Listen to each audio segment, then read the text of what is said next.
자, 태형건설 워크아웃 한다는데 맞아요? 이상 없다더니 갑자기 워크아웃설이 두둥 했는데, 일단 말씀드릴게요. 나 위험하다 라고 말하는 기업 없습니다. 예를 들어서 태형건설 워크아웃설이 떴어요? 그러면은 맞습니다. 우리 태형건설은 엄청나게 위험합니다. 이런 식으로 간부분들이 발표를 한다. 그러면 어떻게 되겠냐? 첫 번째는 주가가 뚝 떨어지죠. 주가가 떨어진다는 것 자체가 뭐예요? 기업에서는 자금을 마련하는 방법이 세 가지가 있다고 그랬습니다. 주식으로 만들든지, 채권으로 만들든지, 대출로 만들든지. 물론 매출 이런 거 제외하고, 순수익 이런 거 제외하고, 요 세 가지 방법이 있다고 그랬죠. 근데 우리 워크아웃 위기에 직면했습니다라고 하면 주가 뚝 떨어져요? 주가 뚝 떨어지면 어떻게 되죠? 자금이 더 고갈되죠. 자금이 더 고갈되면은 안 할 워크아웃도 하게 된다. 워크아웃 할 것도 부도 처리까지 갈 수가 있다. 그래서 안 한다. 이런 식으로 이야기를 하지만 태형건설 같은 경우는 어땠어요? 골프장 부지도 팔고, 지분도 팔고, 자회사도 팔고, 자회사 지분도 팔고, 이런 것도 열심히 하고 있었죠. 자금이 많으면 저런 거 안 합니다. 부동산 업체예요. 부동산 업체가 부동산 시장을 긍정적으로 전망을 했다면 빚 내서라도 샀겠죠. 근데 부동산 시장이 매우 부정적으로 예상이 되기에 부동산을 파는 거죠. 그런 상황인 거고, 여기에 워크아웃 설이 떴었죠. 오늘 아침부터 떴었는데, 태형건설 이르면 오늘 워크아웃 신청이다. 그런 이야기가 나왔고, 오늘이 아니라 내일이죠. 28일 워크아웃을 신청할 것으로 알려졌다. 그럼 워크아웃이 뭐예요? 세무 조정이죠. 그래서 기업과 금융기관의 협의로 이루어지는 구조조정 과정과 그 결과라고 한다. 그래서 기업 구조조정에 들어간다는 소리입니다. 물론 아직 확정된 바는 없다고 합니다.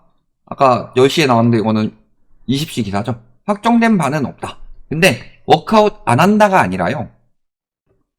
다양한 방안을 검토 중이고 이 중에서 워크아웃도 고려를 하고 있다. 그러니까 저번에 말씀드렸던 것이랑 똑같은 상황이에요. 우리나라 부동산이 어디를 따라가고 있다? 중국 부동산을 따라가고 있다. 그래서 첫 번째로 대출 규제 및 중국 같은 경우는 금리 거의 안 올렸죠. 대출 규제나 이런 여러 가지 규제들로 인해서 집값이 떨어지기 시작했고, 집값이 떨어지니까 부랴부랴 완화했어요. 완화해서 조금 살아날 때도 있죠. 조금 살아날 때도 있었고, 이게 우리나라 올해였었죠. 그런데 그러면서 결국에는 시장이 회복이 그래도 안 되기 때문에 다시 떨어집니다. 데드캣 바운스 끝나고 다시 떨어지죠. 다시 떨어지면서 건설사들이 문제가 터지기 시작하죠. 실질적으로는 살린 이유는 건설사들 문제 때문에 완화책을 써서 살리는 건데, 다시 떨어지게 되면은 건설사들의 문제는 해결되지 않았어요. 잠시 일부 유예되고 어느 정도 망할 시기를 미뤘을 뿐이지. 그래서 중국 같은 경우에 예를 들어 비구이 위안 이런 것들 계속 뭐 대출 연장, 대출 만기 연장 이런 것들 들어가고, 뭐 헝다도 마찬가지죠. 이런 것도 만기 연장하고 자산 매각 이런 것들을 해가면서 어찌저찌 꾸려왔는데 결국에 막 헝다 디폴트 났죠. 근데 양아치처럼 디폴트 했죠. 어디 가서 했어요? 중국 기업이 미국 가서 디폴트 신청했다. 이거저거 압류당하는 거 막으려고. 그런 것처럼 지금 태형건설 400억 만기 연장되고요. 자산 매각 열심히 하고 있습니다. 태형건설만 저럴까요? 그러니까 전반적으로 문제가 생긴다. 왜냐? 부동산 폭락이 안 좋다 이야기를 하는데요. 실질적으로 요 폭락은 항상 정상화 때만 오고요. 부동산이 폭락하는 이유는 부동산 폭등 때문입니다. 그럼 부동산이 폭등할 때 무슨 일이 벌어져요? 건설사들이 분양을 활성화하면서 뭐가 돼요? 비싸게 팔아도 팔려요? 싸게 안 팔아도 되죠. 고수익을 올린다. 그러면 이 고수익이 올라가게 되면은 가격이 올라가죠. 분양가가 올라가면 매매가에도 영향을 줍니다. 그러면은 땅값이 맞춰서 올라갑니다. 근데 폭등하면서 계속 잘 돼. 그러니까 또 이 비싼 땅값을 지불하고서요, 또 추진해요. 또 올라가. 그러니까 계속 사업을 확장, 볼대 입찰 확장 하다가 나 이거 다 될 줄 알았는데 여기까지 진행했는데 갑자기 집값이 떨어지기 시작해요. 그러니까 요 사업장들이 지금 말아먹게 생긴 거야. 근데 문제는 그 상황에서 금리가 올라갔죠. 금리가 올라갔고 여기에 레고랜드 사태가 터졌죠. 그러면서 채권 금리가 올라갑니다. 그러니까 지금 현재 PF 금리가 10%대 이렇게 나오고 있는 거고, 그러니까 진행을 하자니 분양이 안 되고, 분양이 안 되면서 손실이 날 수가 있고, 진행을 안 하자니 금리가 너무 비싸서 내가 빌려둔 돈에 대해서 계속 이자가 나가요. 그러니까 심지어 최근에 이런 이야기도 있었어요. 대형 건설사가 지들이 짓는 경우도 있지만 하청주점, 계하청 막 이런 식으로 들어간단 말이에요. 근데 이런 곳들은 아주 작은 곳들입니다. 예를 들어 뭐 인테리어라든가 시멘트 업체, 레미콘 뭐 이런데 등등 이런 곳들이 있는데 얘도 쓰고 얘도 써야 돼요. 근데 여기서 막 PF 이자 내기 힘들고 땅값 비싸게 했는데 비싸게 분양하니까 잘 되지도 않고, 그러니까 이런 데다 돈을 잘 안 줘. 그러니까 시멘트는 레미콘 업체에 맡겨야 되고 인테리어는 인테리어 업자가 맡아야 되는데 둘 고용하면 돈 많이 드니까 여기에다가 시멘트 니들이 알아서 해라 이런 것까지 맡기기도 해요. 근데 여기서 시멘트를 똑바로 하겠어요? 개판으로 돌아가지? 그러니까 부실은 커져요? 부실은 커지니까 또 사람들이 분양을 안 받죠.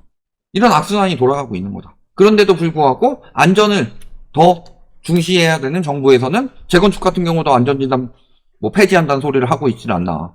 그 다음에 뭐 안전성 이런 것들을 검토 똑바로 안 하고 층간소음 기준 50dB에서 49dB로 높였다라고 하더니만 백머신에서 임팩트볼로 바꿔가지고 오히려 기준 낮춰주고 그러면서 더 부실하게 짓도록 유도를 하고 있어요. 적어도 원희룡 장관 초창기 이야기했던 거 보면 층간소음은 확실히 잡을 것처럼 이야기를 하더니 층간소음을 오히려 풀어주고 있다. 그러니까 건설사들은 더 싸게 지어도 되고 더 부실하게 지어도 되는 상황이 오고 있는 거고. 근데 문제는 예전 같으면 그런 부실한 것들 키도 잘 안 났어요. 왜? 단단하게 잘 지어서가 아니라 아파트가 부실하다고 소문이 나요. 진짜로 뭐 GS 건설처럼 지하 주차장이 무너진다든가 현대산업개발처럼 갑자기 뭐 벽이 무너진다든가 이런 것이 아닌 작은 부실 같은 경우는 기사화가 왜 많이 안 됐을까요? 얘기하면 집값 떨어지니까 쉬쉬하죠. 그러니까 그때는 이야기를 안 해요. 아무리 내가 비싸게 내 돈 주고 들어간 집인데 하자가 있더라도요.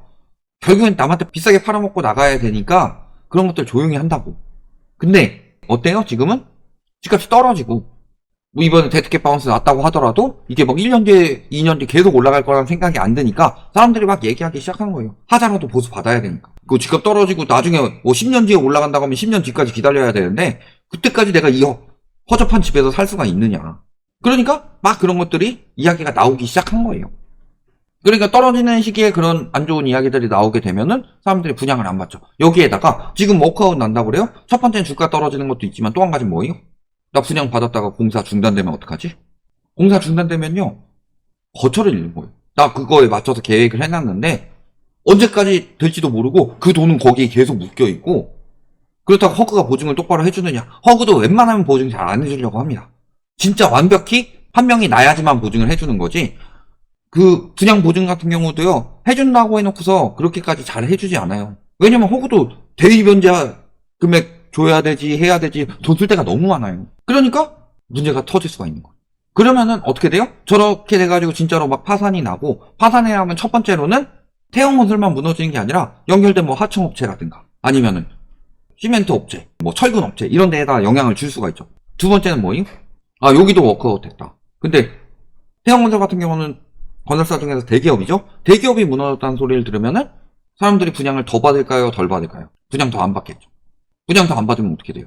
자금이 말라요.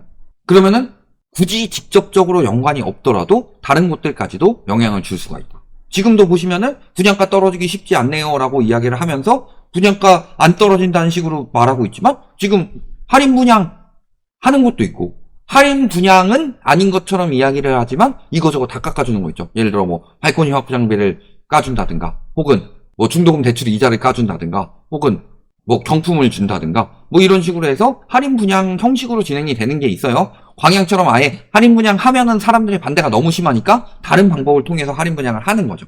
그러면은 분양이 안 돼요? 분양이 안 되는데 지금도 깜깜이로 하고 있죠. 원가 공개 죽어도 안 하죠? 원가 공개 죽어도 안 하는데 이렇게 할인 분양할 여력이 있다는 소리는 건설사들이 현재 분양가에서 더 올라가야 되는 게 맞지 않다는 소리예요. 그리고 땅값 떨어지는 거고. 특히 워크아웃 나요? 워크아웃 나면 저기서 진행하던 부지들 제대로 진행 안 되면 그런 것들 다 경공매로 나오겠죠. 경공매로 나오면은 그거는 가격이 유찰되면 유찰될수록 떨어질 수밖에 없죠. 그런데 지금 고분양가라서 분양을 안 받기 때문에요. 높은 가격에서 경공매를 받아주는 곳들이 생겨나지 않을 거다. 진짜 한 두세 번 정도는 유찰돼야지 그래도 여기다 지어가지고 시세 대비로 저분양가로 들어가니까 분양이 좀 되겠구나 싶을 정도로 가격이 떨어질 때까지 두고 볼 거예요. 그러면은 땅값 떨어지죠? 그 다음에 할인 분양 나오죠? 분양시장 그렇게 흘러가고 거기에다가 어느 수준까지 떨어져야 되느냐? 매매가보다 분양가가 지금 높게 나오고 있어요. 중위 매매 가격 지금 서울 같은 경우도 9억대 후반까지 떨어졌는데 분양 가격은 10억이에요. 당장 들어갈 수 있는 것도 아닌데 거기에 내가 들어가지도 못하는데 많은 돈이 묶여 있어야 되는데도 분양가가 10억이에요. 그럼 누가 분양을 받겠느냐? 분양 싸다고 생각해서 받는 건데 분양이 더 비싸면 누가 받아요?